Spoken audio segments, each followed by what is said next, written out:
Likvidnost je ključna za sva tržišta prilagođena korisnicima. Novi DeFi protokoli mogu imati teškoće kod postizanja i zadržavanja likvidnosti. Kyber Network je hub ili središte protokola koji prikuplja likvidnost iz različitih izvora za pružanje sigurnih i brzih transakcija na bilo kojoj decentraliziranoj aplikaciji. Glavni cilj Kyber mreže je omogućiti DeFi aplikacijama, decentraliziranim burzama ili DEX-ima te drugim korisnicima razmjenu tokena bez posrednika i jednostavan pristup fondovima likvidnosti koji pružaju najbolje uvjete. Kyber omogućava programerima da izgrade proizvode i usluge bez da uopće razmišljaju o likvidnosti.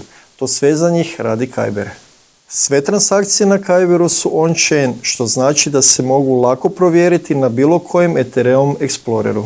Projekti se mogu nadograđivati kako bi koristili sve usluge koje nudi protokol, poput trenutne namjere svih sudionika u transakciji tokena, prikupljanja likvidnosti i prilagodljivog poslovnog modela.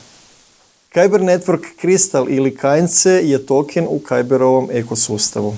Vlasnici KNC-a mogu uložiti svoje tokene kako bi pomogli upravljanju platformom i odlučivali o važnim prijedlozima te kako bi se potaknule inovacije, pokrenula likvidnost i nagradili oni koji rano prihvate nove protokole kao što je Kyber DMM.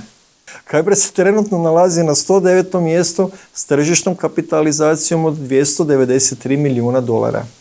Kyber Network može se integrirati u decentralizirane aplikacije, kriptonovčanike i platforme za decentralizirane financije.